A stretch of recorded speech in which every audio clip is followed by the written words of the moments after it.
भूत या सड़क। रात के तकरीबन 10 बज रहे थे।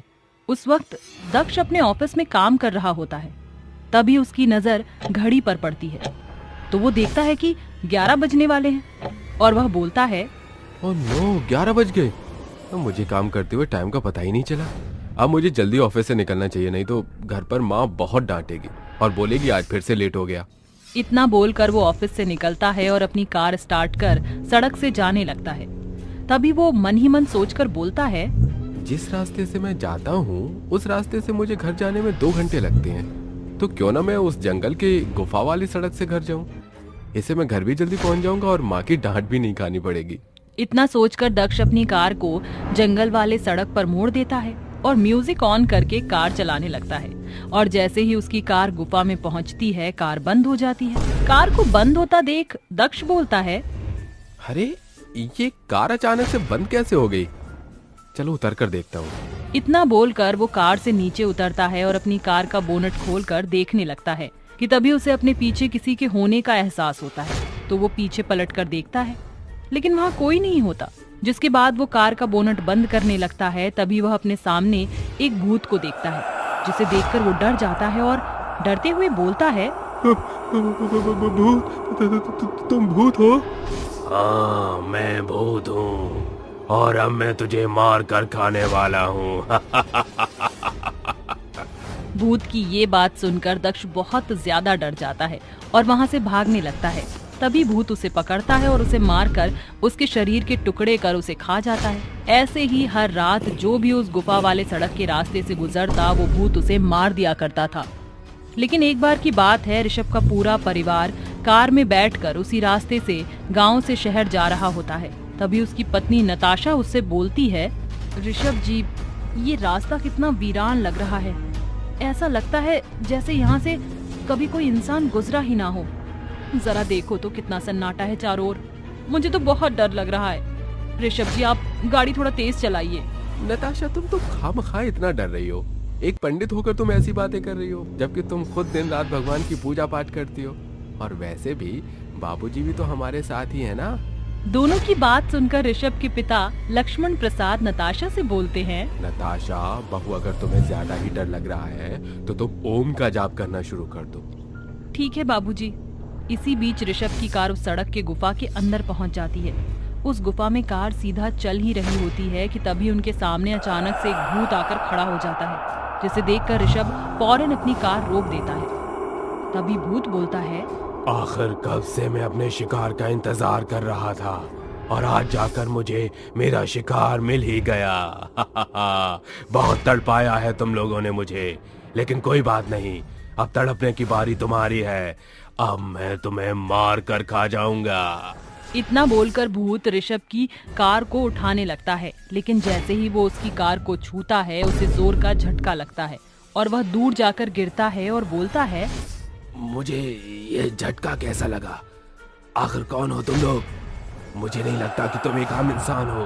भूत की ये बात सुनकर लक्ष्मण प्रसाद कार से नीचे उतरता है और भूत से बोलता है, हाँ, तुमने बिल्कुल सही पहचाना। हम एक ब्राह्मण लोग हैं और तुम हमें इसलिए नुकसान नहीं पहुंचा सकते क्योंकि हमारे पास देवी माँ की तिलिस्मी मूर्ति है और हम हर वक्त उनकी आराधना करते हैं और इस वक्त वही हमारी रक्षा कर रही हैं। लेकिन उससे पहले तुम मुझे ये बताओ कि तुम हमें मारना क्यों चाहते हो?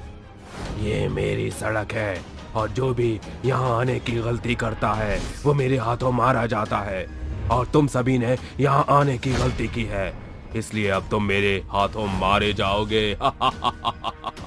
क्योंकि यहाँ आने वाला एक भी इंसान यहाँ से जिंदा लौटकर वापस नहीं जाता और ना ही उनका कोई नामो निशान मिलता है। मरने के लिए तैयार हो जाओ। जैसे ही भूत लक्ष्मण प्रसाद पर हमला करने वाला होता है तभी लक्ष्मण प्रसाद मंत्र पढ़ने लगते हैं और मंत्रों की आवाज सुनकर भूत तड़पने लगता है और तड़पते हुए उससे बोलता है, ये मंत्र पढ़ना बंद कर दे, नहीं तो तेरे और तेरे परिवार के लिए अच्छा नहीं होगा। मैं उनका वो हाल करूंगा जो तूने कभी सोचा भी नहीं होगा। तू मेरी शक्तियों को नहीं जानता, मेरी शक्तियों के आगे तेरे भगवान की भी नहीं चलेगी। अपनी काली शक्तियों पर ज्यादा घमंड न कर। रुक, मैं तेरे इस घमंड को अभी तोड़ता हूँ। जिसके बाद लक्ष्मण प्रसाद भूत के ऊपर भभूति फेंक देते हैं जिससे वो और भी ज्यादा तड़पने लगता है। तड़पते हुए बोलता है, छोड़ दो मुझे, मैं तुम्हें तुम्हारे परिवार को कुछ नहीं करूंगा, चले जाओ तुम लोग यहाँ से। तुम वैसे भी हमारा कुछ नहीं बिगाड़ सकते, लेकिन तुम मुझे ये बताओ कि तुम यहाँ से आने जाने वाले मुसाफिरों को क्यों मारते हो? उसके लिए तुम्हें मेरी पूरी कहानी सुननी होगी। इतना बोलकर भूत लक्ष्मण प्रसाद को अपनी आप बीती बताने लगता है। मेरा नाम राजीव था और मैं एक सॉफ्टवेयर इंजीनियर था। एक दिन इसी रास्ते से अपने बाइक से घर जा रहा था, तभी मुझे यहाँ कुछ गुंडे रोक लेते हैं और मुझसे बोलते हैं, ओए हैंडसम, तेरे पास जितने भी पैसे हैं सब निकाल कर यहाँ रख दे, नहीं तो बिन मौत हमारे हाथों मारा जाएगा। सरदार जो कह रहे हैं चुपचाप से वही कर, नहीं तो अभी इसी चाकू में तेरा काम तमाम कर दूंगा। राजीव उनकी बातें सुनकर डर जाता है और उनसे बोलता है, ये लो सारे पैसे और मुझे यहाँ से जाने दो। मेरे पास बस इतने ही पैसे हैं, अब मेरे पास कुछ भी नहीं है। जिसके बाद वो उसे जाने देते हैं। तभी उसकी माँ का फोन आता है और वो लोग फोन देख लेते हैं। तभी उनका दूसरा साथी उससे बोलता है, सरदार से चालाकी, अभी तो तूने बोला कि तेरे पास कुछ नहीं है, तो फिर ये फोन कहाँ से आया?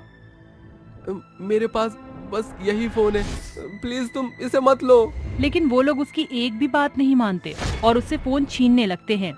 राजीव भी अपने फोन को बचाने की कोशिश करता है और इसी बीच राका चाकू से उसका गला काट देता है और फिर उसके शरीर के टुकड़े टुकड़े कर इधर उधर फेंक देते हैं। और तभी से मेरी आत्मा यहाँ भटक रही है और लोगों को मार रही है। क्या आप मुझे मुक्ति दिला सकते हैं? हाँ, क्यों नहीं, बताओ तुम्हें मुक्ति कैसे मिलेगी? मुझे मारकर उन लोगों ने मेरी लाश को इधर उधर फेंक दिया था। बस आपको मेरे शरीर के कंकाल को इकट्ठा करके उन्हें जलाना होगा, इससे मुझे मुक्ति मिल जाएगी। जिसके बाद भूत लक्ष्मण प्रसाद को बताते जाता और लक्ष्मण प्रसाद उसके बताए हुए जगह पर गड्ढा कर उसके शरीर के कंकालों को निकालता है और फिर सभी को इकट्ठा कर जला देता है। कंकाल के जलते ही भूत भी खत्म हो जाता है और भूतिया सड़क उस भूत के आतंक से मुक्त हो जाता है। जिसके बाद लक्ष्मण प्रसाद का पूरा परिवार सुरक्षित अपने घर पहुंच जाता है।